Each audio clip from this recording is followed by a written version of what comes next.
Saudara-saudara yang terkasih dalam Kristus, saat ini kita diajak untuk merenungkan firman Tuhan dari kitab Kejadian pasal 13 ayat 1 sampai ayat 18, dengan tema, Berkat Tuhan bagi Pendamaian.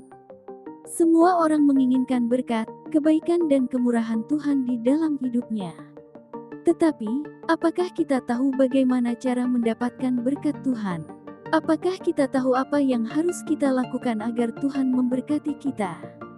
Dalam bacaan Alkitab Kitab Kejadian pasal 13 ayat 1 sampai 18, kita melihat contoh dari seorang leluhur iman kita, yaitu Abram, yang kemudian menjadi Abraham. Dia adalah seorang yang sangat diberkati Tuhan. Dia memiliki banyak ternak, perak, dan emas. Dia juga memiliki janji Tuhan bahwa keturunannya akan menjadi bangsa besar dan diberkati Tuhan. Tetapi, berkat Tuhan tidak datang begitu saja kepada Abram. Dia harus mengambil keputusan yang bijaksana dan beriman. Dia harus mengalahkan ego dan ambisinya. Dia harus bersedia berdamai dengan orang lain, bahkan dengan orang yang dekat dengannya. Kita tahu bahwa Abram memiliki seorang keponakan bernama Lot, yang juga ikut bersama-sama dengan dia keluar dari tanah asalnya, Ur Kasdim, menuju tanah yang dijanjikan Tuhan, Kanaan. Lot juga memiliki banyak ternak, sehingga terjadi perselisihan antara gembala-gembala Abram dan gembala-gembala Lot. Mereka berebut tempat penggembalaan yang subur dan berair. Abram, sebagai orang yang lebih tua dan lebih berpengalaman, tidak mau membiarkan perselisihan itu berlanjut. Dia tahu bahwa itu akan merusak hubungan kekeluargaan. Dia juga tahu bahwa itu akan menghalangi rencana Tuhan bagi hidupnya dan keturunannya. Lalu, Abram mengambil inisiatif untuk berdamai dengan Lot.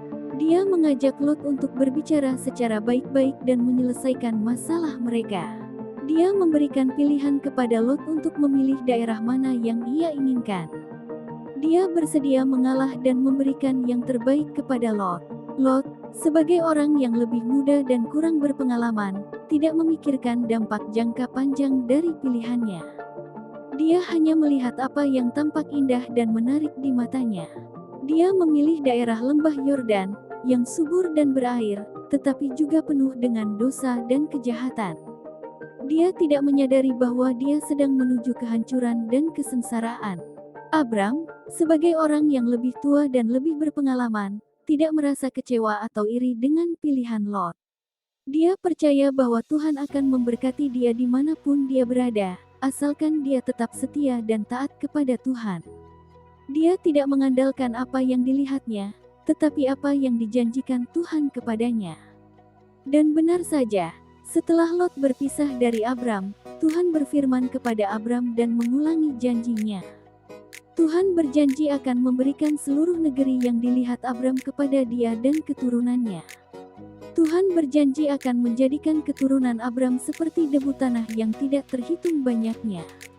Tuhan berjanji akan memberkati Abram dan melalui dia memberkati semua bangsa di bumi. Saudara-saudara yang terkasih, dari kisah Abram dan Lot ini, kita dapat belajar beberapa pelajaran penting tentang berkat Tuhan bagi pendamaian. Pertama, berkat Tuhan membutuhkan keputusan yang bijaksana dan beriman. Kita tidak hidup jauh dari kehendak Tuhan dan berharap Tuhan memberkati kita. Kita harus mengikuti kehendak dan rencana Tuhan bagi hidup kita. Kita harus memilih apa yang baik dan benar di mata Tuhan, bukan apa yang enak dan nyaman di mata kita. Kedua, berkat Tuhan membutuhkan pengorbanan yang tulus dan rendah hati. Kita tidak dapat hidup egois dan berharap Tuhan memberkati kita. Kita harus mengasihi dan menghormati orang lain, bahkan orang yang dekat dengan kita. Kita harus bersedia berdamai dan mengalah, bahkan jika itu berarti kita harus melepaskan hak atau kepentingan kita. Ketiga, berkat Tuhan membutuhkan kepercayaan yang teguh dan taat. Kita tidak dapat hidup ragu-ragu dan berharap Tuhan memberkati kita. Kita harus percaya dan berpegang pada janji Tuhan, bahkan jika kita tidak melihat hasilnya sekarang. Kita harus setia dan taat kepada Tuhan, bahkan jika kita menghadapi tantangan atau kesulitan. Saudara-saudara yang terkasih dalam Kristus, mari kita renungkan kembali hidup kita. Apakah kita sudah mengambil keputusan yang bijaksana dan beriman? Apakah kita sudah melakukan pengorbanan yang tulus dan rendah hati? Apakah kita sudah menunjukkan kepercayaan yang teguh dan taat? Jika kita sudah melakukannya, maka kita dapat yakin bahwa Tuhan akan memberkati kita. Tuhan akan memberikan kita apa yang kita butuhkan, bukan apa yang kita inginkan. Tuhan akan memberikan kita apa yang terbaik, bukan apa yang terindah. Tuhan akan memberikan kita apa yang kekal, bukan apa yang sementara.